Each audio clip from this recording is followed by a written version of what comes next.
Ontario's municipal elections across Ontario will now be vastly different, especially in the city of Brampton, given that Brampton Mayor Patrick Brown will be seeking re-election after being disqualified from the federal Conservative leadership race, as well as in the city of Hamilton, where former NDP leader Andrea Horwath is receiving calls from various party supporters and, in many cases, party insiders wanting her to run to become the mayor of Hamilton, as well as obviously the Toronto mayoral race with Mayor John Tory seeking re-election. What is there to make of that, and who may be some potential main competitors for Mayor John Tory in the city of Toronto? Joining me now to discuss that is Andrew Perez, who is a Liberal Party activist, and Kim Wright, who is a municipal affairs expert and NDP commentator. Thanks to the both of you for making the time. Andrew, I'll start out with you. Obviously, the Liberal Party of Ontario in the last provincial election campaign didn't do as well as some people were necessarily expecting.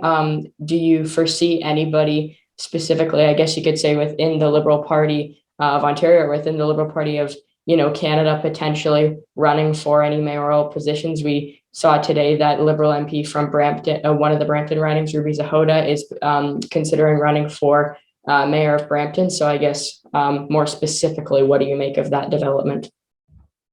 Yeah, I saw that report too. And so I think, yeah, she would be the one that would be on my radar. She was elected in 2015 and is quite popular in the caucus. And so, I think she would be a major contender. I noticed there are several candidates that have already announced, declared in Brampton. And then obviously with today's news that the incumbent Patrick Brown will be running for re-election, I think that will be quite an interesting election to watch. And obviously a lot has taken place at the federal level in the Conservative Party leadership with Mr. Brown's disqualification, and obviously his campaign team. They have retained legal counsel, and this will be something that will be ongoing. But regardless of what one might think of Mr. Brown and his history over the last 5 or 10 years, I think he will be, I wouldn't underestimate his prospects. I did catch part of his news conference today, and he was flanked by, a variety of diverse residents from Brampton who are obviously supporting him. And I think he has, he can point to his record. And in spite of, he has 5 councillors who have launched a letter and alleging some financial and contractual irregularities, I think he'll be a major contender. He knocked off the incumbent Linda Jeffries in 2018. That was a pretty stunning victory, and so we'll see what happens. But I think that he would be one of the top contenders for sure. And Kim, obviously former NDP leader Andrea Horwath, she did receive a critic role as interim NDP leader. Peter Tabuns named as the party's new, critic leadership kind of team within the party, but many people are calling for her, and there's lots of speculation that she may run for mayor of Hamilton. I guess, what do you make of that, and what are, the odds that she could potentially run to be the mayor of Hamilton? Do you foresee any of that potentially happening? So I want to take a step back, Wyatt, because I think there's this misconception out there that municipal politics is like the junior league or, double A baseball.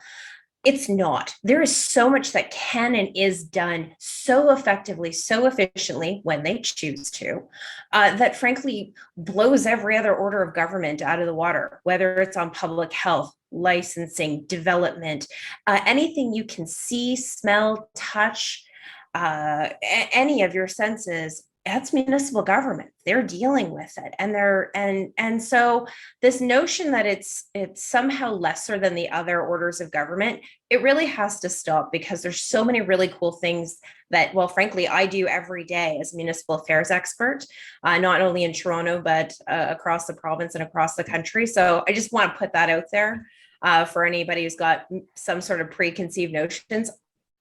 Come and talk to me about a municipal issue. We'll figure it out. But whether or not Andrea decides she's going to run, and I'll tell you, I get stopped quite frequently asking me to convey to her she should run. It was going to be a competitive race anyway, with Keenan Lewis, who's the former chair of the chamber, and former MP and former mayor Bob Rutina. Now with Fred Eisenberger stepping aside and endorsing Andrea, essentially, the opportunity is hers. She still needs to, as all municipal candidates do, put together a campaign team, raise the money, get on the ground. But she certainly has name recognition, brand recognition, and she was a former counselor. She knows how to organize in communities. So I think the odds makers are pretty even money on it. But I will say this, I never count anyone in or out until 2 p.m. On August 19th, because that's when the close of nominations is. And even those people who say they're out, sometimes they're playing a bit of rope-a-dope, and will ultimately come into those campaigns.